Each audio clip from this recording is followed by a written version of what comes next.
Բարև ձեզ հարգելի հետևորդներ, Բաց TV-ի եթերում ժամանակն է խոսել հաղորդաշարը շարունակում է իր աշխատանքները։ Այս պահին տաղավարում հյուրընկալում ենք Նժար սահմանադրական շարժման անդամ Նինա Կարապետյանցին։ Բարև Տիկին Կարապետյան։ Նախ շնորհակալ եմ, որ այսօր այստեղ եք։ Ես եմ շնորհակալ, ոտս խերով լինի։ Շնորհակալություն Տիկին Կարապետյանց։ Վերջին օրերին եւ վերջին շրջանում թերևս պարբերաբար դատական գործընթացների ենք հանդիպում եւ փողոցում դրսում ընդհանրապես բողոքողները եւ կողմնակիցները այս կամ այն շարժումների կամ կուսակցությունների եւ այլն ակտիվ մասնակցություն են ունենում, պարբերաբար հնչում է այն կարծիքը, որ դատական համակարգը անկախ չէ, կատարում է պատվեր եւ չկա մեր երկրում գոնե թե դատական արդարություն։ Եթե մի կողմ դրենք ուժային մյուս կառույցները, ուղղակի դատականից խոսենք։ Քանի որ ես գիտեմ դուք մասնագիտությամբ իրավապաշտպան եք, թերևս այս օրերին արդեն դրանով չեք զբաղվում, այսուհանդերձ ես կուզենայի ձեր ձևակերպումը հասկանալ, ինչ է կատարվում այսօր մեր երկրում այս առումով։ Ես երկու մասի կբաժանեի հարցը։ Առաջինը ահավոր կանխատեսելի բան էր, հա։ Սա չկանխատեսել այս process-ը ուղղակի հնարավոր չէ։ Ես 2019 թվականից խոսել եմ նրա մասին, որ եթե համակարգային փոփոխություն չես բերում, որ անում ես կոսմետիկ փոփոխություններ, ձևական, այն ժամանակ ասում էի, հիմա էլ կարող ասեմ, բանտիկը վրան կապում ես ու սիրուն, այսպես փաթեթավորում ինչ որ բան ես ներկայացնում, բայց բովանդակությունը, էությունը, բալանսը ուժերի, ենթարկվածությունը տարբեր կառույցների, անկախությունը տարբեր կառույցների չես ապահովում, դու ստանալու ես այն, ինչ որ այն ժամանակ ասում էի, որ եթե չեմ փոխում, ուրեմն ինչ որ պահի դա օգտագործելու են, իմ բոլոր հարցազրույցներում եմ դա ասել 19 թվականից սկսած, չեմ փոխում մի նպատակով, որովհետև շատ լավ հասկանում եմ, որ անելու են գործողություններ, որոնց պայմաններում իրանց պետք է լինելու եւ նախկին ոստիկանությունը իր բռնություններով, եւ դատարանները իր հրահանգ կատարելով, եւ անձնական օգտագործման դատախազությունը հրահանգներ կատարելով, եւ կեղծիքներ անող քննչական մարմինները ուրիշ տարբերակ չկա, բան չի չես փոխում։ Դու այդ խոստումով եկել ես ու չես փոխում, որ ինչ, որովհետև դա քեզ պետք է լինի։ Ցավոք սրտի, այս այն դեպքերից է, երբ որ մեծ ցավով եմ ասում, որ այն որ ասում է Նիկոլը սխալ էր, ես ճիշտ։ Ու սա չտեսնել, չհասկանալ, բոլոր գործողությունները իրար կողք կդնելով, փազլները իրար կողք կշարելով, չտեսնել, որ սա լինելու է, սա անհնարին էր։ Ինչ վերաբերվում է մեր այսպես նախկին իշխանության ներկայացուցիչներին, որոնց վերաբերյալ քրեական գործեր են հարուցվում ու իրանց կողմնակիցները դժգոհում են փողոցում,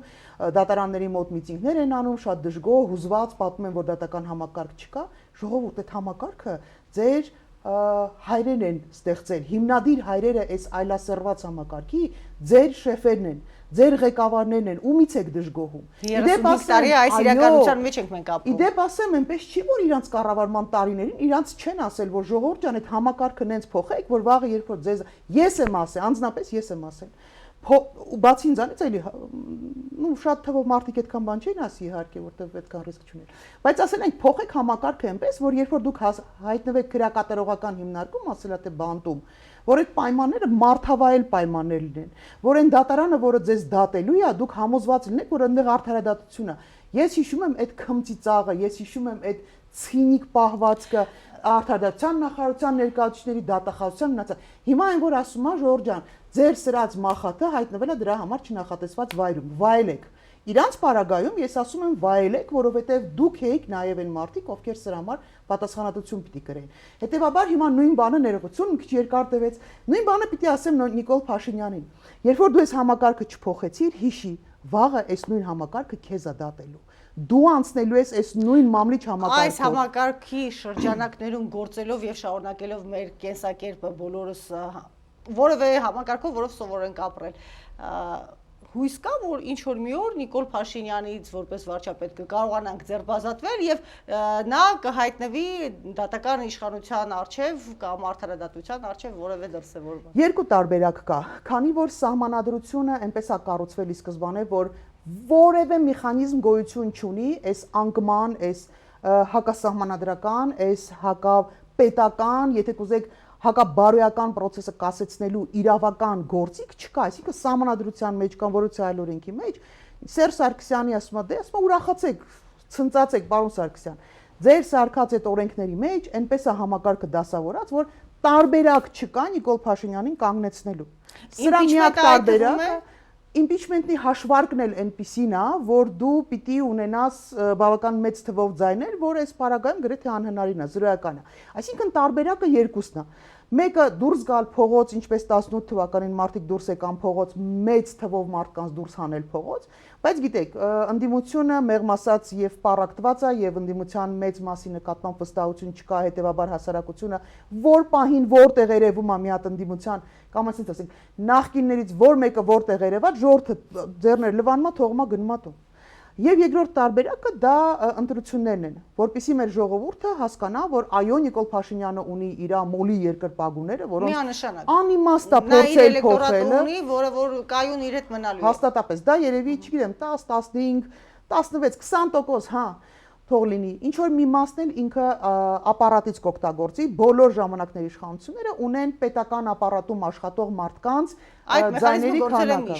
միշտ, բայց մի տարբերությամբ, եթե նախկինում պետական ապարատում ծառայող մարդկանց արժանապատվությունը այդքան նվաստացած չէր ու իրանք այդքան ստորացված չէին ու սուսուփուս գլուխները կա սենց սուրույով գնում էին քվեարկելու օրվա իշխանության կամ ում որ ասեին իր համար գնում էին քվեարկելու այսօր այդ հասարակությունը իրանք մեր հասարակության մի մասն են իրանք են զավակ կորցրել իրանք են ամեն օր նվաստանում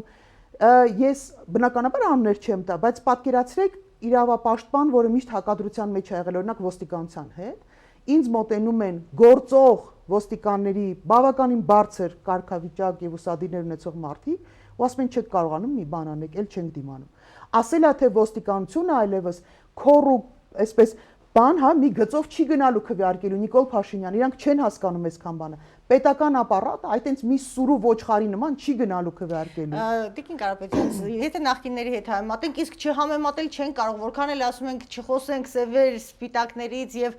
տարանջատումներ չանենք, այսուհանդերձ ժողովուրդը առ այս պահը համեմատում է ու հետեւապես մենք չենք կարող խոսապել այս երևույթից։ Եթե համեմատենք նախկինների հետ, Նիկոլ Փաշինյանը մեծ ազատություններ սովորեցրեց, հիմա այդ ազատություններին սովորած մարդը նախկին իշխանությունների ժամանակ դրսևորվող անազատությունների հետ կկարողանա նորից համակերպել կամ կցանկանա, լավ, Նիկոլ Փաշինյանը որևէ դրական բան արել է այս երկրի համար։ Լավ, ասում եմ, լավ բան չի արել նա։ Ձեր մեկնաբանությամբ խնդրեմ։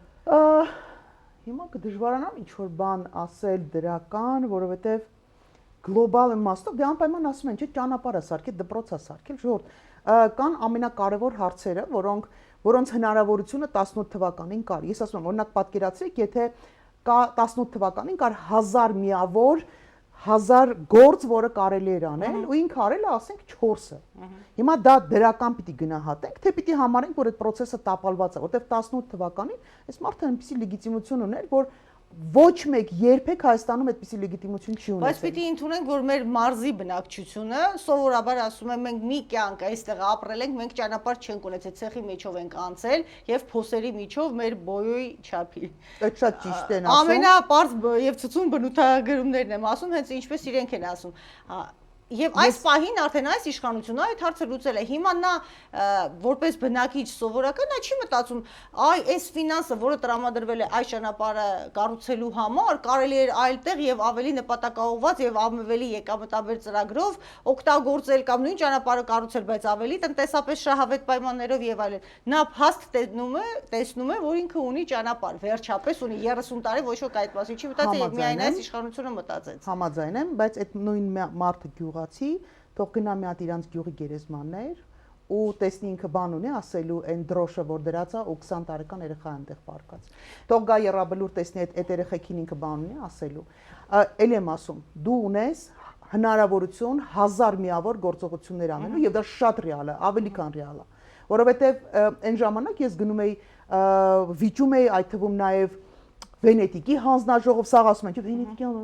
միջազգային գործընկերների հետ, բոլորի հետ, ասում եմ Ժորժ ջան, մենք կարող է ստիպված լինենք անցնել այնպիսի process, որը ձեր սրտով չի, ձեր պատկերացումների մեջ չի, ձեր ստանդարտների մեջ չի, բայց դա շատ կոշտ գործիքակազմ է, մենք պիտի դա անցնենք, որովհետև մենք փոփոխության կարիք ունենք։ Բայց ոնց հասկացաք, չէ, մարդը եկավ, այդ կոստյումն էլ հագավ, շատ լավ տեղավորվեց, 7 տարի սահմանադրություն չփոխեց ու այդ 7 տարվա սահմանադրություն փոխելը process-ը սկսեց նրանից, որ Իլհամ Ալիև ինչ որ պահանջներ աներ։ Այսինքն, եթե մեր շարքային գյուղացի, ես իրան շատ լավ եմ հասկանում, իհարկե մարդը մի կյանք է ապրում, մարդը ուզում է մարդավայել ապրի, ես ամբողջովին կիսում եմ այդ տեսակետը։ Բայց արդյոք այն ինչ որ կատարվում է, ինքը այս ամեն ինչի հետ հաշտ է։ Հայաստանի Հանրապետության քաղաքացին ես չեմ կարծում, որ մենակ կուշտ փորով հաց ուտել են, որ ասում է փորը կուշտ, տակը չոր, ես չեմ կարծում։ Հատկապես 20 թվականի պատերազմից հետո մարդկանց մտածողության մեջ իսկապես փոփոխ։ Դե կան մարդիկ, ում համար ընդհանրապես ոչ մի սրբություն չկա, կամ ոչ մի բան կարևոր չի։ Դե հիմա Աստված իրանց հետ։ Մնացածի մասին ես կարծում եմ, որ մենք շատ ծանր գնով որոշակի գիտակցություն, որոշակի ինքնորոշում, որոշակի ինքնագիտակցության բարձրացում ենք ունեցել, մտածողության փոփոխություն ենք ունեցել։ Այսօր թերևս հերթական հավաքների ընթացքում իրավապաշտպաններից Տիկին Մելոյանը շատ կարևոր մի արտահայտություն արեց, ըստ իս, ասաց, թե Սամվել Կարապետյանի դեպքի մասն ենք խոսում,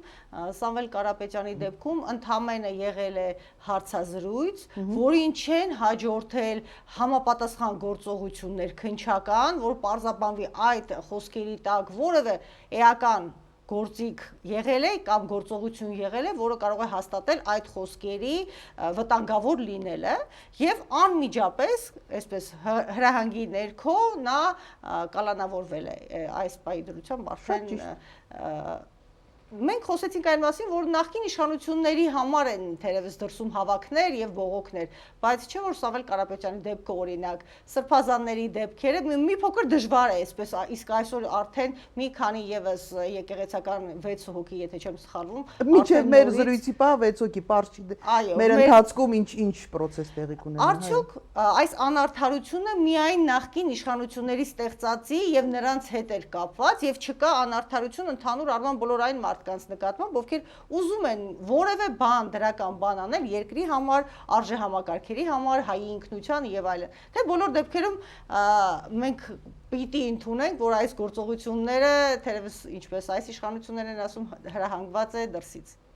Դրսից? Ну, հա, ինչ որ մի մասի իսկապես դրսից է հրահանգված, ես համաձայն եմ, օրինակ եկեղեցու դեմ հարձակումը հաստատապես կարելի ասել, որ դա դրսից հրահանգներ է, որովհետեւ եւ դա Ադրբեջանից է, եւ դա Թուրքիայից է, միայն Ադրբեջանը չի, նաեւ Թուրքիան է, որը մեծ լուրջ խնդիրներ է տեսնում, որովհետեւ բացի Նիկոլ Փաշինյանից բոլորը հասկանում են, որ հայ առաքելական եկեղեցին ինքը ինչ ասեմ, պետականության մեր վերականգնելու հնարավորության հիմքում է կանգնած եղել, ինքը մեր ազգային ինքնությունը պաշտպանելու, պահպանելու հիմքում է կանգնած եղել։ Ես էլ հաշտ չեմ բազմաթիվ կրոնական, այսպես բարձրաստիճան, ոնց են ասում, պաշտոնյաների հետ, հա, հոգեվորականների հետ, իրենց խոսքի հետ, իրենց վարքի հետ, ես էլ հաշտ չեմ եղել ոչ առաջ, ոչ այսօր։ Բայց այն ինչ որ տեղի ունենում հիմա, ինձ համար 100%-անոց հարձակում է ոչ թե առանձին հոգեվորականների մարդկանց նկատմամբ, այլ սա ուղիղ հարձակում է հայ առաքելական եկեղեցու դեմ եւ այո, ցանկացած տեղից, որտեղից կարող է ուշ տեսնել Նիկոլ Փաշինյանը, ինքը գնալու է դա ոչնչացնելու։ Նորից, սա կալանքով բանով չի վերջանալու։ Հիշեք, ինքը գնալու է ոչնչացման ճանապարհով։ Ինչ տարբերակով կլինի այդ ոչնչացումը, իրան բացարձակ չի հետաքրքրում։ Այս մարդը ոչ կարմիր գիծ ունի, ոչ սրբություն ունի։ Այս մարդը, այն որ ասում է, լավ, ռուսերեն բառը չասեմ, բայց սա վերջացած մարդ է, հասկանում եք։ Այս վերջացած մարդիկ, ավարտված մարդիկ, հոգեբանորեն ոչինչ իրանցից չներկայացնող մարդիկ գնում են ոչնչացնելու ճանապարհով։ Այս երևույթը Նիկոլ Փաշինյանի խորին համոզմունքների դրսևորումն է, թե ուղղակի փաստի առջև է կանգնած, վտանգներ է հասկանում, գիտակցում, որ իշխանությունից հետո, իշխանությունը թողնելուց հետո իր համար կարող է եւ սա է դրթում այս երևույթը շարունակել, թե երկուսը մեկում։ Նախ Նիկոլ Փաշինյանը շատ լավ հասկանում է, թե ինքը ինչ է արել, շատ լավ հասկանում է։ Նա, գիտեք, կարելի է 1000 բանի մեջ մեղադրել, բայց ապուշլնելու մեջ իրան դժվար է մեղադրել։ Ինքը շատ լավ գիտի իր արածը եւ այդ արածի համար ինչ պատասխանատվության պետք է ենթարկվի ինքը։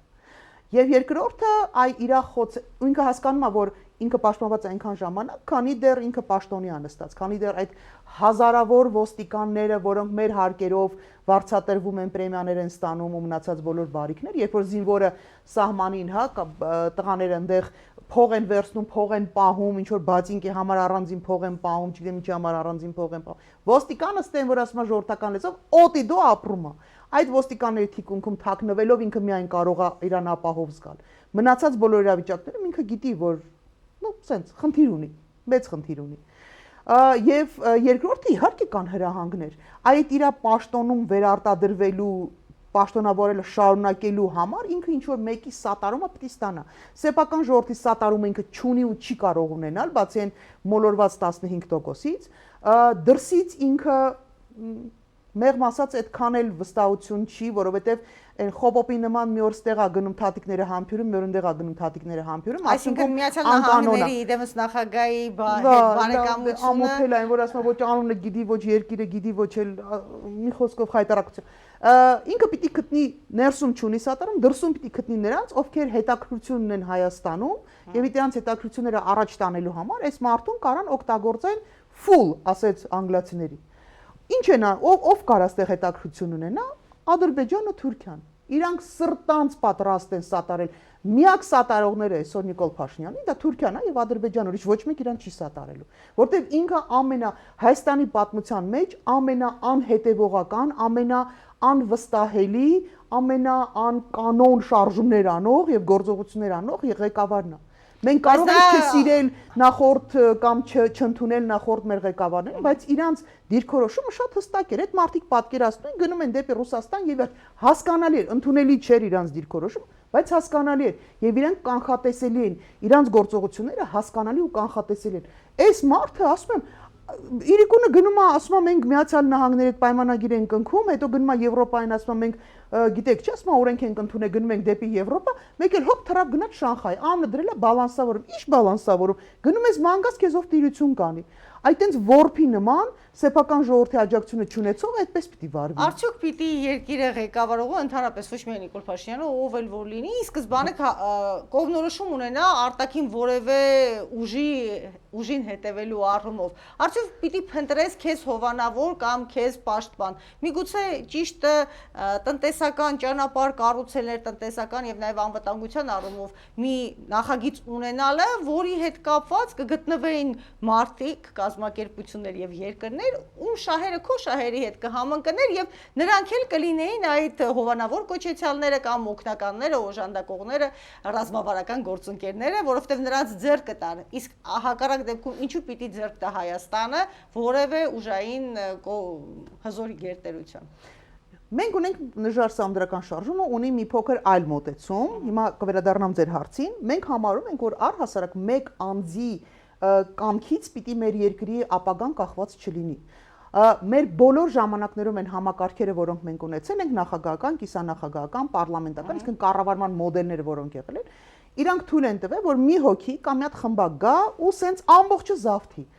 Ուրիշ երկրներում այդ մոդելները աշխատում են, նորմալ աշխատում են, մարդիկ քաղաքակիրթ ապրում են ժողովրդավար երկրներում։ Մեր մոտ չի աշխատում, փորձել ենք, 3-ն է փորձել ենք, 3-ն էլ ապականված է։ Մենք առաջարկում ենք այնպիսի մոդել, որովհետև երբ մի մարդը գալիս է ու ամբողջ լիազորությունը իր ձեռքում ավտոմատ ստացվում է, որովհետև օրենքները մենք չունենք մշակույթի պետականության մշակույթ չունենք, մեր մտածողությունն է ուրիշ։ Մեզ մոտ գլխավոր դատախազը չի մտածում, որ ինքը գլխավոր դատախազ է, ինքը հասկանում է, որ իրան նշանակել են օրվա ղեկավարի դաբրոյով եւ իր մեծամասնությունը ունեցող պարլամենտով են հաստատել։ Հետևաբար ինքը ինչ պիտի անի, այո, թաթիկները համբյուրի օրվա ղեկավարի։ Այդպես պիտի չլինի։ Մեր առաջարկած մոդելում այնպես է, որ գլխավոր դատախազին նշանակում է մի մարմին, որը փոխարինելու է գալու նախագահի ինստիտուտին։ Այսինքն մենք ունենք դատական իշխանություն, ունենք օրենսդիր իշխանություն, ունենք գործադիր իշխանություն, այս ամեն ինչը պահպանվում է, եւ ունենք նախագահի անհասկանալի, չգիտեմ ինչի համար, պանիխիդային մասնակցելու ինչ որ մի հատ նախագահի մեծ թափով, մեծ աշխատակազմով, մի հսկայական մի կառույց, որը ոչ մի բանի համար է։ Հիմա մենք առաջարկում ենք այդ կազմը փոխել եւ ունենալ 9 անկուսակցական 3 տարին 3 փոփոխող, այսինքն չգան այդեն նստել։ Ինչ մեխանիզմով փոփոխվող։ Ռոտացիայով հեսա կփորձեմ բացատրել նաև որտեղից են այդ մարդիկ գալու, այս մարդիկ այն որ դու ունես էլիտա, որը մենք ցավոք սրտի հիմա կորցրել ենք, բայց նաև այդ էլիտայի ձևավորման խնդիր կա, մենք լուրջ խնդիր ունենք։ Ինքը նշանակում է գլխավոր դատախազին, այսինքն ինքը առաջադրում է գլխավոր դատախազի տեխնացիոնը, գլխավոր դատախազը վարչապետից ոչ մի ձև կախվածություն չունի։ Երբ որ վարչապետը գրառում է անում, ցույցում է տալիս, հրապարակային հրահանգ է տալի գնալ էս ինչ մարդու հետևից ձերբակալելու, գլխավոր դատախազը սիրուն գալիս է վարչապետի հետևից։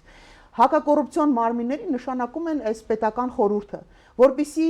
անիֆի նման չգան միլիոնով փող ուտեն, հետո գան շենց կլոր աչքերով նայ ասի մենք вообще տեղյակ չենք, գլխավոր դատախազը բեխաբար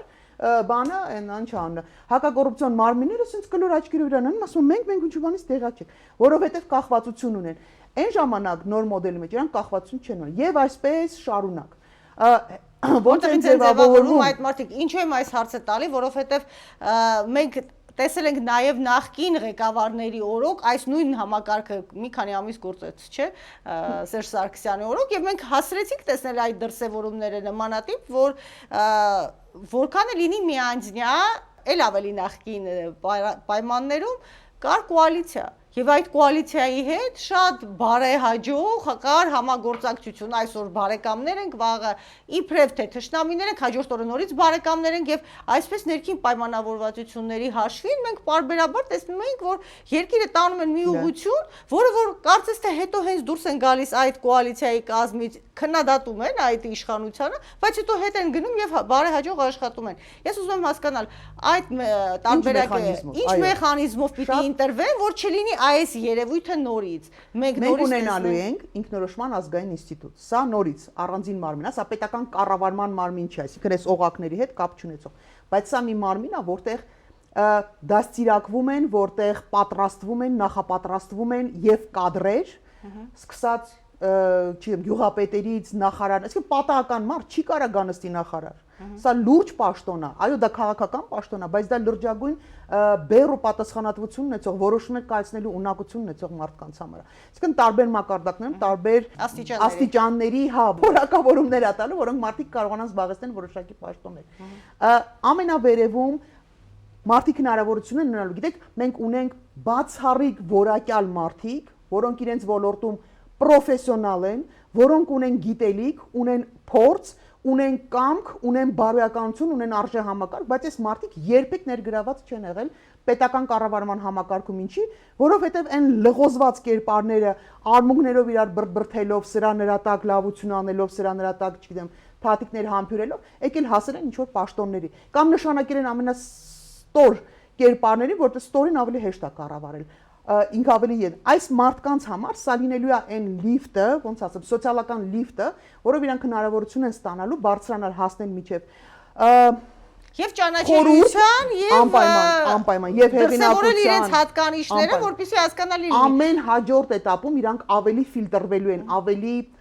զտվելու են, ավելի ամրանալու են։ Այս մարդիկ երբ որ կհասնեն արդեն վերևում, այնտեղ մենք ունենք խորհուրդ։ Այ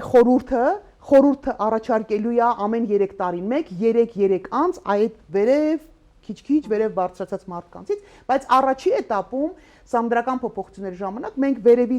31 անձին առաջարկելու ենք ինքներս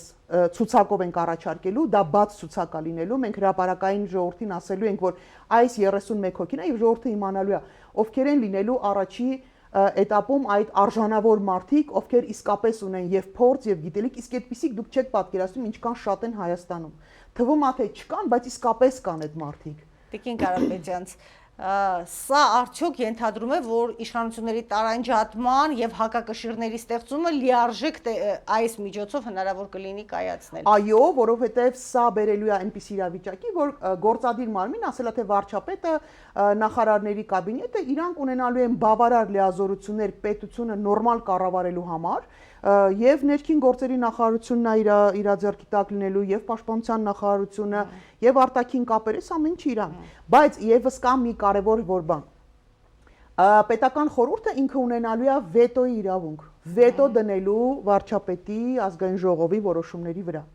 Սա ինչի է կարևոր, որովհետեւ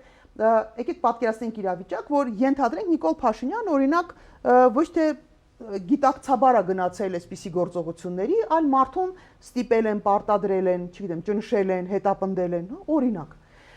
Նիկոլ Փաշինյանին ցանկացած մեկին եկեք անձերը մի կողմ դրենք։ Եթե վարչապետին անգամ ճնշեն, բոլորը պիտի իմանան ներսում կլինի, դրսում կլինի, որ այդ մի ստորագրությունը ոչինչ չի փոխում, այս երկրի ճակատագրում ոչինչ չի կարող փոխել, որովհետև կան եւս 9 հոգի մարդիկ, ով անընդհատ փոփոխվում են, նրանք էլ այնտեղ չեն լճանում, մնում, հա, պալյուտ բյուրո չեն կարա դառնա, որտեղ 3 տարին մեկ 3 փոխվում են։ Ինչու 3 որպեսզի եւ ինստիտուցիոնալ հիշողությունը մնա եւ կարողությունը մնա եւ բայց անընդհատ նոր մարդկանց հոսք լինի, որ եւ այս փորձառու մարդիկ նորից վերադառնալու են այս ինստիտուտ եւ դասավանդելու են եւ կրթելու են եւ թինտանգերում են լինելու, այսինքն ռազմավարություններ են մշակելու, այս մարդկանց փորձը ինքը անընդհատ այդ փակ ցիկլի մեջ ինքը օգտագործվելու է, մարդիկ չեն կորելու եւ լճացման տարբերակ չի մնում եւ փորձը կորելու, հա, փորձը մերժելու, որտեղ մենք ունեցել ենք մարդիկ, ովքեր շատ փորձառու են եղել, բայց մեկ էլ հանկարծ ինչ որ մի ղեկավարի դուրը չի եկել, իր սրտով չի եղել, ասել են դե գնա, դու սրանից էլ գործ չունես։ Ունենց կանե որ ընդհանրապես անգամ բուհերում չես դասավանդի։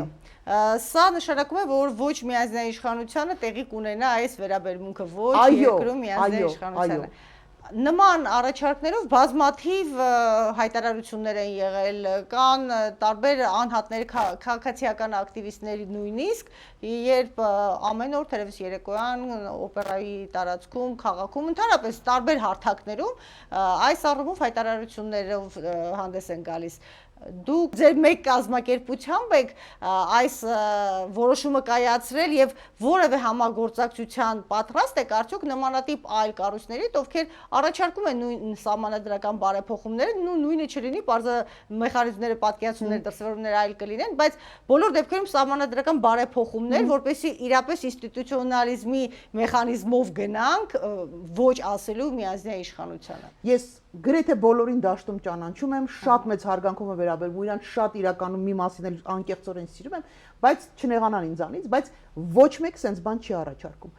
Ոչ մի քաղաքական ուժ չի առաջարկում գալ խնդրում է քվեն ժողովրդի, որպեսզի գա ինքը իր կառավարման տարիներին իր լիազորությունները նվազեցնի, էականորեն նվազեցնի, ստեղծի համակարգ, որի պայմաններում հետո էական էլ չի ով կգա, ով ուզում է գա, ինչ համետ ուզում է գա, որովհետև երբ որ որոշումները հանուն Հայաստանի Հանրապետության են, այդ բալանսը կա,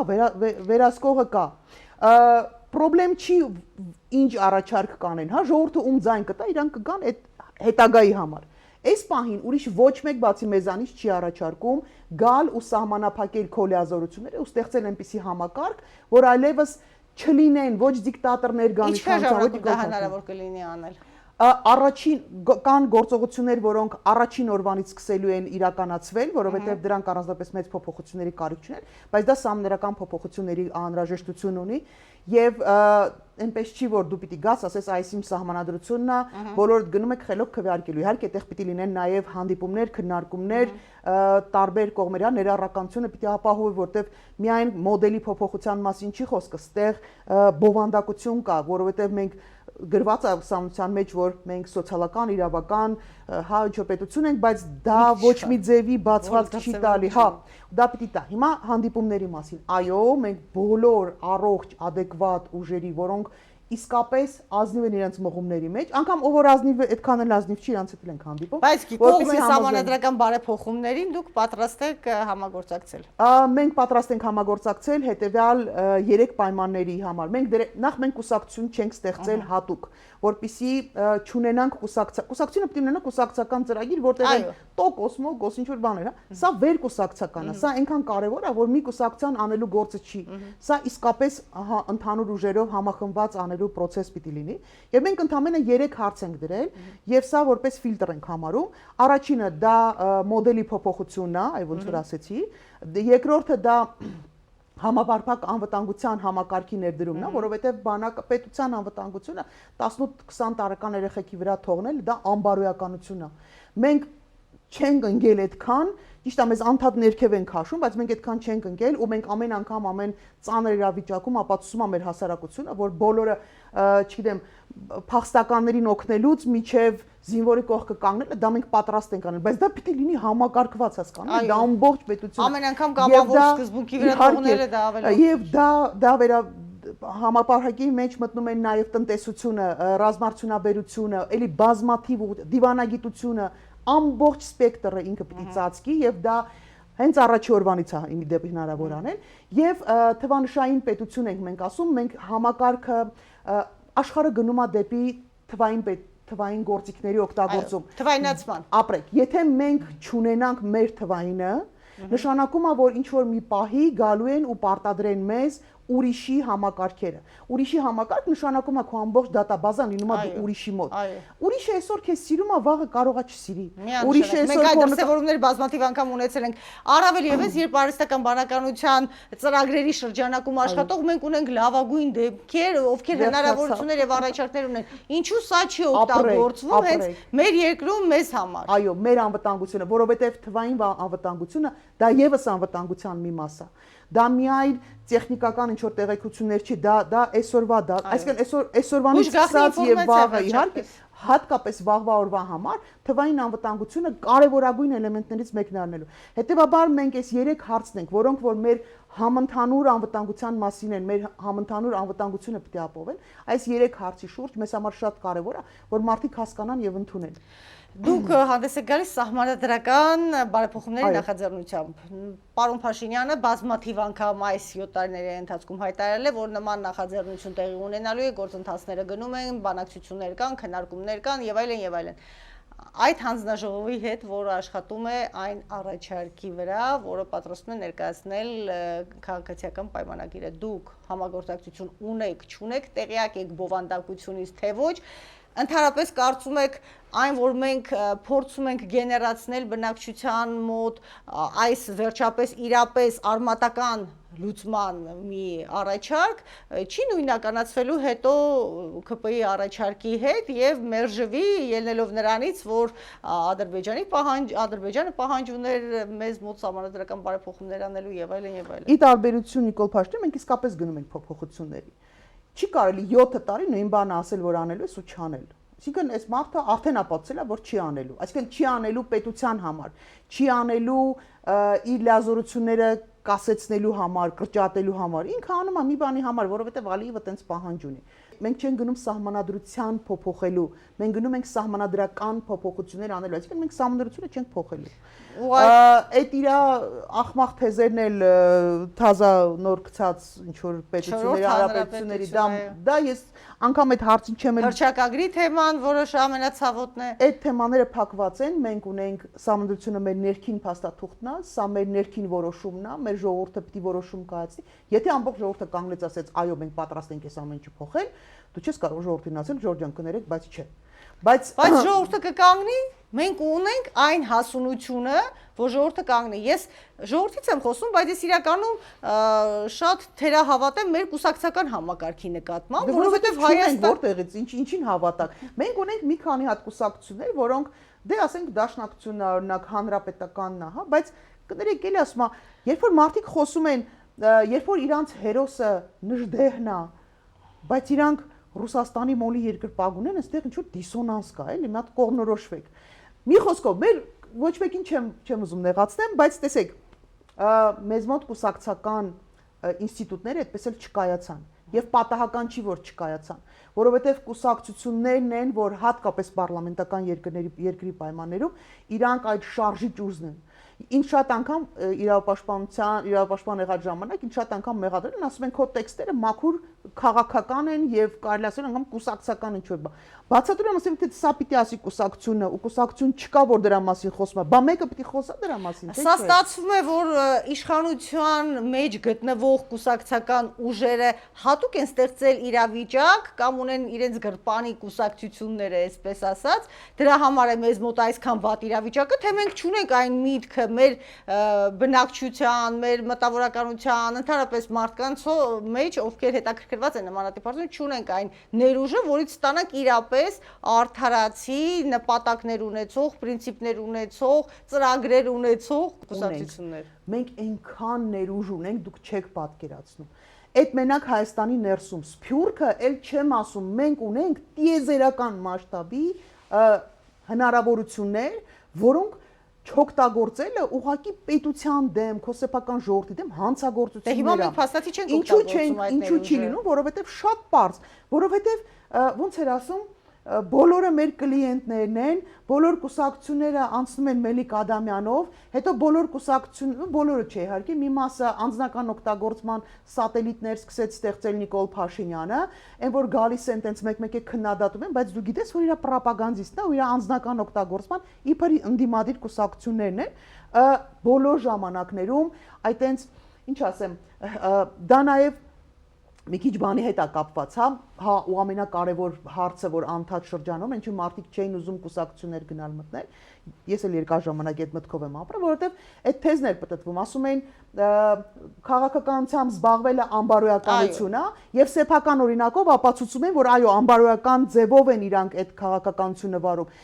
Եթե դու գալիս ես ժողովրդից ձայն ես վերցնում իբրև ընդդիմադիր, հետո գնում ես այն ում դեմ դու իբր ընդդիմադիր ես ձեռքը սխում ես ու պաշտոն ես դրա համար, դու անբարոյական ես, բայց չես, դա քաղաքական չի, դա անբարոյական է։ Ասածս ինչ էր, որ այնքան այդ թեզը պատտեցին եւ ամենակարևորը այդ փողը, որովհետեւ ֆինանսական հարցը բավականին բարդ հարց է։ Ընտրություններին մասնակցել, ինչ որ ծրագրեր իրականացնել, դա շատ թանկ հաճույք է, ասեմ ձեզ։ Հետևաբար, երբ որ ֆինանսները կոնկրետ տեղերում են եւ իրանք ստեղծում են սատելիտներ, եւ այդ սատելիտները պարազիտների նման քաղաքականություն իրականացնելու փոխարեն տենց փող են ուտում, էլի, գործը անում ենք, էլի, մի քաղաքականություն են անում, հա, փող են աշխատում, էլի։ Այս պայմաններում շատ դժվար է, բայց իսկապես կան մարդիկ եւ այդ երիտասարդությունը հաջորդ սերունդը, ես հիմա որ լսում եմ իրանց ոդկասթերը, իրանց հետ աշխատել եմ նաեւ պատիվ եմ ունեցել իրենց դասավանդել, իրանք շատ լավն են եւ ռեգիոններում եւ երև մեծ քաղաքներում իրանք ուրիշ են, իրանք ստեղծելու են։ Մեզ հիմա ամենակարևորը մեր սերունդի վրա պատասխանատվությունը հետեւյալն է՝ չկորցնել, թույլ չտալ, որ մեր պետականությունը լուծարվի, թույլ չտալ, որ այնպիսի վիճակ ստեղծվի, որ հաջորդի վեկող այդ գիտակից, այդ կայացած, տեսած, իր մաշկի վրա պատերազմից սկսած մինչև կեղծ խաղաղություն անցած ճանապարհով մարդիկ ժամանակ ունենան, մի քիչ էլ մեծանան ու արդեն իրանք մեզ կգան սերունդափոխել, կարգին պետություն կսարքեն։ Այ հիմա մեր պատասխանատվությունը հիմքերը ճիշտ դնելն է։ Այն ինչ որ մենք առաջարկում ենք, մեր առաջարկը հենց հիմքերը, այդ տան հիմքը պիտի մի հատ քանդեսնած սիրուն սենց Տիկին Կարապետյան դասավորես։ Մենք կարծես արդեն նախընտրական շրջանում լինենք եւ պարբերաբար խոսում ենք այս կամ այն կուսակցությունների առաջարկների եւ այլնի մասին։ Հիմա ես նկատում եմ վերջին շրջանում մեխը դրվում է տնտեսական առաջխաղացման եւ աշխուժության վրա, տարբեր նախաձեռնություն շարժումներից սկսած կուսակցություններով ավարտած, ուզում են տնտեսական բնույթի առաջարկ անեն, որ ֆինանս աշխատենք, որովհետեւ պարզ է, եթե դու ուժեղ չլինես ներսից, թերևս, բայց թե այդ ներսում ուժեղ լինելու համար էլ դրսից հարցերը պիտի լուծացնես, այսուհանդերձ հիմա ես նկատում եմ, որ կա մի որոշակի զանգված առաջարկում է տնտեսական հարցեր, մյուսը ասում է, չէ, ունենանք ի սկզբանե այդ կուսակցությունները պիտի ունենան արտաքին ուժի ուժային կենտրոնների հանդեպ կողմնորոշում հստակ եւ սա առաջարկեն։ Ձեր դիտարկմամբ ինչ պիտի առաջարկի կուսակցությունը եւ ինչպես պիտի սովորական քաղաքացին կենտրոնանա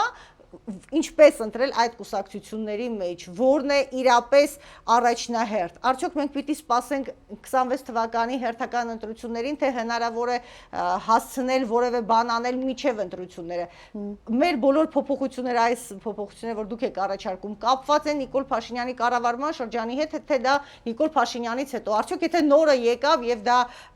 Նիկոլ Փաշինյանի ճանապարհի մեկ այլ դրսևորումը եղավ կամ հակադիր կողմը եղավ, այս սահմանադրական բարեփոխումները հնարավոր են լինելու այդ ժամանակ, թե սա արդեն այնքան ուշացած կլինի, որ այլևս իմաստ չի ունենա։ Երբեք ուշ չի, ինչ որ պահի դու անպայման պիտի սկսես։ Երեք սկսածել ենք, այսօր ահագին գործարած կլինի։ Այսինքն երեք Նիկոլ Փաշինյանի իշխանության չլիներ եւ թիմ ասելով մեծ համախոհություն, որտեղ թիմ մենք ունենք, մենք լայն համախոհության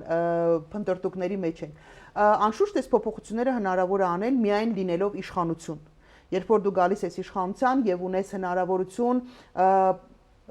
բաները, հա, արագ այս process-ն իրականացնելու, որտեղ այնպես չի, որ Նիկոլ Փաշինյանը սამდրական փոփոխություն չէր խոսք տվեց չարեց, այնպես չի, որ ինչ որ բաներ չէր կարար աներ ու չարեց, էլի։ Մարդը չի արել փաստացի։ Հիմա իշխանության լինելու պայմաններում է հնարավոր անել այս process-ը։ Այս առաջինը։ Նիկոլ Փաշինյանի շատ կարևոր է մենք 18 թվականին եթե ոչ բոլորը գոնե շատ-շատերը ասում են քայլ արա Մերժի Սերժին։ Հիմա այ Մերժի Սերժին հետո ինչ։ Հետո ոչ մի բան։ Արդյունքում մենք ստացանք դիկտատոր։ Հիմա մենք ասում ենք քայլ արա Մերժի Նիկոլին, դա բավարար չի։ Այսինքն երբ որ մարդիկ ասում են մենք հավաքվում ենք Նիկոլին մերժելու, հետո եթե դուք գալու եք ինչ որ մեկը գալու է, լավ մի անգամ բախտներս բերեց, մի հատ կարգին պարադիշնի մարդ եկավ, այնտեղ նստեց այդ աթոռին ու դարձավ լավ ղեկավար 5 տարի հետո, 5 տարի հետո գալիս է անպարկեշտ մարդը, ու էլի այդ կոստյումը հագնում է, ու էլի նստում է ու սկսում է նույն պատմությունը, հետո մենք ինչքան կարանք խաղալիք լինենք մի հոգու կամ մի թիմի ձեռքում։ Մենք պիտի համակարգը փոխենք, ձեռը բռնելու մեխանիզմ ունենանք, թե չէ։ Այսինքն մեր առաջարկը հետևյալի մեջ է՝ գանք մեխանիզմները փոխենք, տնտեսական փոփոխություններ առաջարկողների հետ կապված։ Օրինակ Կարապետյան Նարեկ Կարապետյան։ Շատ լավ խոսում է տնտեսության մասին, բիզնեսի մասին, որ խոսում է, շատ տպավորիչ է, ինքը շատ ներդաշնակ է այդ ոլորտի մեջ։ Բա որ ասում է տնտեսական զարգացումներով մեր չգիտեմ ինչ, Նարեկ ջան, հորդ Աստծուն մեռնենք, ձեռներիցդ բիզնեսը առել են, որովհետև համակարգը չի աշխատում, հասկանում ես։ Ձեր մի բարեկամը նստած է բանտում, որովհետև համակարգը չի աշխատում, հասկանում ես։ Դու տեղ չունես բողոքելու, դու գլխավոր դատախազ չունես, դու հակակոռուպցիոն մարմին չունես, դու ոչ մի բան չունես։ Այսինքն եթե դու համակարգը չես փոխում, մի անգամ բախտդ գբերի 10 անգամ էլի սենց չի բերի։ Այդպես չի լինում, դու պիտի հիմքերը շատ ճիշտ դնես։ Այսինքն նույնը կարող ենք ասել այժմ, որ Ծառուկյանը հայտարարում է, թե նոր առաջարկով տնտեսական նախաձեռնությամբ կամ ոչ միայն տնտեսական, ընդհանրապես նոր ասելիքով առաջարկով պիտի հանդես գան այս ընտրություններում, սա նույն պատասխանն է Նույն պատասխանը, պարոն Ծառուկյան, հարգելի պարոն Ծառուկյան, ես այս մարդուն որպես բիզնեսմեն շատ լավ եմ վերաբերում, ինքը հաջողակ բիզնեսմեն է, ես օրինակ չեմ կարող բիզնես անեմ, դրա համար էլ է քտիցակ, չգիտեմ, հմտություններ, մտածելակերպ, դա յուրահատուկ բան, ամեն մարդուն տրված չի։ Հիմա դու հաջողակ բիզնեսմեն ես, ու քեզ էլ եկել են պարբերաբար եւ բիզնեսդ են փորձել փակել եւ խնդիրներ են ստեղծել եւ դժվարություններ են ստեղծել եւ քրեական գործեր են հարուցել տեղին, անտեղին, չգիտեմ։ Լավ, դուք չեք հասկանում, որ տնտեսական զարգացումը միայն չի օգնելու։ Այո, դա շատ կարևոր էլեմենտ է։ Ես գտնում եմ օրինակ, որ պարոն Կարապետյանի, պարոն Ծառուկյանի ու մնացած մեծ բիզնեսի մեջ հմտություններ ունեցող, ինչու ոչ նաև կապեր ունեցող, որտեղ Ծառուկյանը մեծ բիզնեսը դա միայն բան չի, էլի, դա միայն փող չի եւ հարկը չի։ Հիշում եք, մի հատ աղջիկ կար, որ ձերբակալել են, կարծեմ Բելարուսում, ու պիտի արտահանվեն բանին։ Բլոգեր աղջիկ է։ Ծառուկյանը գնաց սուս-փուս իր կապերով վերցեց բերեց։ Այն նաև դրա համար է պետք։ Հիմա մեր առաջարկած այդ համակարգի մեջ այս մարդիկ կարևոր տեղ են ունենալու, որովհետև բիզնեսը այո կարևոր էլեմենտ է, շատ կարևոր էլեմենտ է։ Պետությունը առանց բիզնեսմենի չի կարող գոյատևել։ Բայց ես նաև չեմ պատկերացնում թե պարոն Ծառուկյանին, թե պարոն Կարապետյանին իրենց բիզնեսի մեծ բիզնեսի պայմաններում երկրի ղեկավարելը մի քիչ լավ չեմ պատկերացնում, բայց այն որ իրանց հմտությունները, գիտելիքները, փորձը, կապերը, այդ ամեն ինչը պիտի ի բարօրություն պետության օգտագործվի եւ ի բարօրություն նաեւ իրենց, այդ մարդիկ եթե աշխատում են, պիտի ուրեմն նաեւ իրենց հնարավորությունները մեծ լինեն։ Այնպես որ առաջարկներից, հա, 26 թվականի նախընտրական շրջանին գնացող նաեւ պատերազմ լինելու եւ չլինելու մեջ է այս հարցի վերաբերյալ ձեր։ Ցավալիորեն այսօրվա դրությամբ Նիկոլ Փաշինյանի այս խաղաղություն կոչված process-ը բոլոր գործիքները, բոլոր լծակները Ալիևի ձեռքում են։ Նիկոլ Փաշինյանը մի լծակ չկա, որ Հայաստանի ձեռքում լինի, մի հատ օրինակի համար։ Այսինքն կուզիկը կրակի, չի ուզի չի կրակի, կուզիկը հարցակվի, չի ուզի չի հարցակվի։ Այսինքն դու որպես պետություն ոչ մի լրացուցիչ գործիք, գործիքակազմ, չգիտեմ, գործընկեր, բանակում այդպիսի բարեփոխում, որը քեզ թույլ կտար, այ գոնե դիմակայել, չեմ ասում թուրը ցենց առնեմ գնամ, հա, բայց գոնե դիմակայելու քո բնակչին, քո խաղաղ բնակչին, քո, չգիտեմ, գյուղացուն, բանվորին, ուսուցչին, քո երեխեքին, քո բանակին պաշտպանելու հարցում նվազագույն, հա, այնքան բան կպատմեն ձեզ, կասեն, որ այս ինչը փորել են, այս ինչը դրել են, բանկաբուտիլկի տեղ ինչ որ երկու հատ բան են դրել։ Հա, բայց դա բավարար չի, հասկանում եք, 5 տարի է անցել, պատերազմից հետո անցել է 5 տարի, եւ մենք պարտավոր ենք այդ համակարգը անվտանգության համակարգ համապարփակ համակարգի մասին այ 5 տարվա մեջ այսինքն կարելի էր գիրառել բայց ինքը վերցրել է ամենա պոպուլիստական մասը թե բա մեզ մոտ էլ է տարի ու կես ծառայություն է, այո, բայց դա զուգահեռ ունի նաև այլ գործողություններ, այսինքն տեղերում, Բայց տարածքներում։ ախր միջև ամառը ասում էին, գիտեք, մենք խիստ զինվորի կարիք ունենք։ Բա ասում եմ, չէ։ Ամառ անցավ 3 ամիս հետո ասեցին, դե հիմա կարող ենք տարի ու կեսի պայմանով բավարարվել, ակամայից մտածում ես, որ նախընտրական խոստում է ընդամենը, ոչ ավելի։ Ինքը անելու է այդ նախընտրական խոստումը։ Եվ սա միակ դրսևորումը չէ, ուղղակի նախընտրական խոստումներ տալով, ես կարծում եմ նույնիսկ այս շատ ակտիվ, հակակոռուպցիոն գործողությունները եւ ընդհանրապես այն ինչ որ տեղի է ունենում այս պայն իրավապահ մարմիններում եւ այլն, սա հենց դրսևորումներից մեկն է, որ ես կանեմ, մենք կհասնենք այդ արդարության եւ նորից այս հույսը տալով բնակչությանը քվեներ ստանալու հարցն է ընդհանրապես։ Սա երկու հարց է լուծելում։ Առաջինը պոպուլիզմ է, որովհետեւ ոչ մի ծնող պատերազմի մեջ զավակին չի, նախ պատերազմ ոչ մեկ չի ուզում, ոչ մի նորմալ adekvat մարդ, կին լինի տղամարդ, տարիքով մեծ լինի երիտասարդ, չի կարող պատերազմ ուզել։ Կանայք, որոնք 51% են կազմում, պարզա չէ, որ տատիկ են, հորքուր են, մորքուր են, չգիտեմ, մամա են, այդ ամեն ինչն է, հա, պարզա, որ տարի ու կես ասում ես, մի տեսակ մեջները բան արտնանում։ Մի կողմից սա պոպուլիստական քայլ է առանց բացատրելու հասարակությանը, որ դու չես կարող միայն 1.5 տարի կրճատելով քո անվտանգությունը ապահովել։ Այդ թվում նաև մեր սահմանը լայնացավ, այդ երեխեքի անվտանգությունը չես կարող ապահովել։ Բայց կարծես թե ժամկետն է պակասեց, երբ մենք ունեինք չհավաքելու խնդիրը, նախկին դեռևս սահմանների պայմաններում ժամանակ։ Այդ մի կողմից, մյուս կողմից է Ալիևը ամեն օրվա ռեժիմով հայտարարում է, որ մենք բանակ պիտի չունենանք։ Իսկ հարց ածակում, իսկ միգուցե այս քայլերը մեզ ասում է բանակ երկու գործողություն միաժամանակ Նիկոլ Փաշինյանը ապահովում է մեկը Ալիևի սրտով է, որ մենք քիչ-քիչ բանակը նվազեցնենք, բանակի քանակը նվազեցնենք եւ պատահական չի, որ ինքը ավելացնում է, մենք կրճատում ենք, պատահական չի, որ այնտեղ ընթանում է բարեփոխումներ, շատ մեծ ծավալի եւ Ռազմահայրենական ոգի են նրանք ավելացնում, մենք տապալում ենք, էլ չեմ ասում, որ ամբողջ աշխարհում արևմուտքը, Միացյալ Նահանգները, ընդհանրապես բոլոր երկրները կարծես անցել են ռազմականացման շրջան, իսկ մենք կարծես որոշել ենք, որ միակն ենք լինելու խաղաղ պայմաններում ապրող եւ որևէ խնդիր մեզ չի դիպչելու։ Տիկին Կարապետյան, եթե ես չեմ սխալվում, Նժար Սահմանադրական շարժման վարչապետի տեխնացուն դուք եք։ Այո, այդպես է որոշել թիմը։ Այսինքն մասնակցություն լինելու է, ձևաչափը ընտրված է, շարժման սահմաններում է լինելու։ Մենք շարժման սահմաններում արդեն չենք դառնալու կուսակցություն, մենք հրավիրելու ենք կուսակցությունների, այդ թվում նաև եւ հասարակական միավորումների եւ անհատների եւ կուսակցությունների, դրա արդյունքում ստեղծելու ենք թիմ, ինչու են առաջադրել ինձ, երբ որ ես էլ այդ հարցը տվեցի, բայց ինչի ես, որովհետև անկուսակցական մարդ, որը երկար տարիներ զբաղվել է իրավապաշտպանությամբ, որը անկախ նրանից թե ով, որտեղ, ինչ առիթով ում հետ փոխկապակցված է եղել, ինձ համար թե նախկինում, թե այսօր էլ բացարձակ էական չի, եթե կա մարդու իրավունքների խախտում, ուրեմն դա խախտում է նախասիրությունների հետ ոչ մի կապ չունի, այսինքն անաչառության տեսակետից, հա, վստահության տեսակետից։ Ում հետ դուք համագործակցելու պարլամենտական ընդդիմության հետ եւ այսօրվա իշխանության հետ կոնկրետ համագործակցություն լինելու է, հնարավոր է թե ոչ։ Դուք մի ցուցակով բոլորին մինուս արեցիք ու ասում ոչ։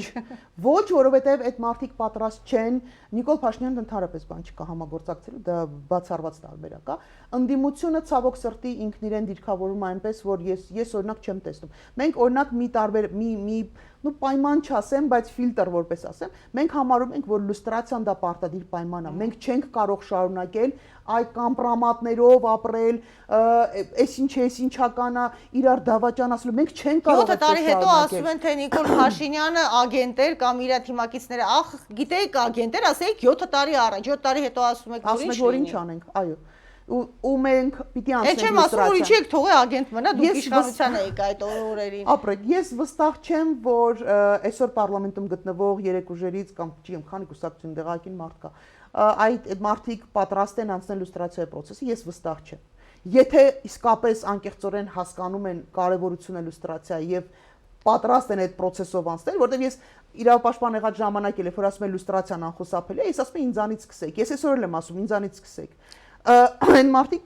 վստահ չեմ։ Տիկին Կարապետյան, անվերջ կարելի է խոսել, խնդիրները այնքան շատ են, անվտանգությունը հենց առաջին հերթին, բայց այսուհանդերձ եկեք մի փոքր այլ ձևակերպումով ավարտենք։ Ես կուզենայի հասկանալ, ինչ է հնարավոր դեռևս փրկել այն ամենից, ինչը արդեն տրվել է Հայաստանի Հանրապետության կողմից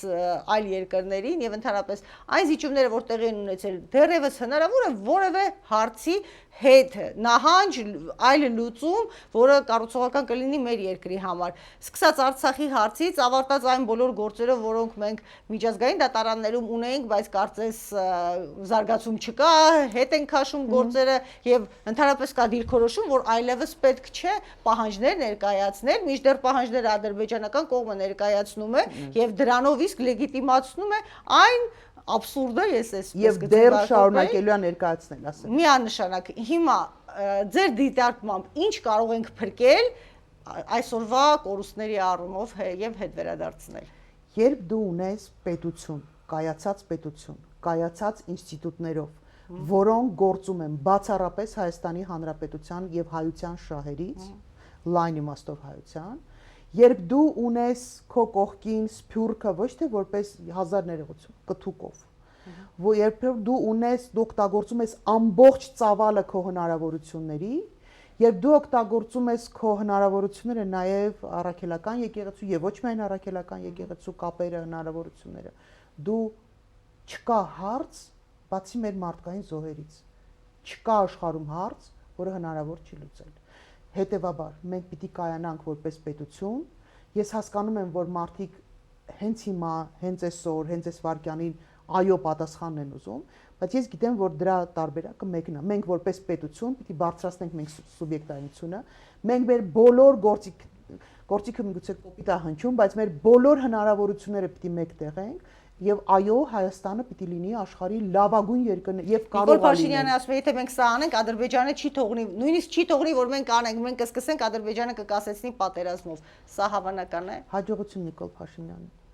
Ժամանակն է 26 թվական։ Այսօր էլ որ ասեն, երեկ էլ որ ասեն, էլի ուշ էր։ Վաղուց պիտի ասեն Նիկոլ Փաշինյանին ստեսություն, բարի ճանապարհ, ինչ կանավիրել ես հերիքա, գնա։ Ուղղակի չէ, մի գնա, որովհետև այս դատական համակարգով դու պիտի անցնես, դու պիտի վայելես, մի անգամ այս երկրում պիտի պատասխանության ենթարկելու հարցը բարձրացվի, դա պարտադիր է, միանշանակ բոլոր մակարդակներում, որպեսզի հաջորդ իշխանությունը հասկանա, որ բախվելու է նույն իրական, որ այլևս ներում բեկում չի լինելու, այլևս սա մեկի եղբայրն է, այլ մյուսի եղբայրն է, այս մեխանիզմներով հարցերը այլևս չեն լուծվելու։ Քանի որ ինձ են առաջարկել վարչապետի թեկնածու, ինձանից սկսած յուրաքանչյուրը պիտի իմանա, որ ցանկացած հակասահմանադրական, հակապետական, հակաիրավական, հակաժողովրդական, ժողովրդավարական,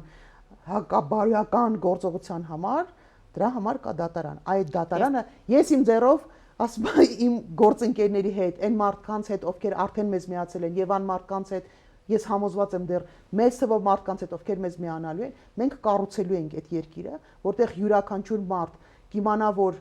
հանցագործության համար, պաշտոնյայի հանցագործության համար դու պատասխանության ես ենթարկվելու եւ ցանկացած քաղաքացի պիտի իմանա, որ ինքը մտնելու է դատարան, իր իրավունքը վերականգնվելու է,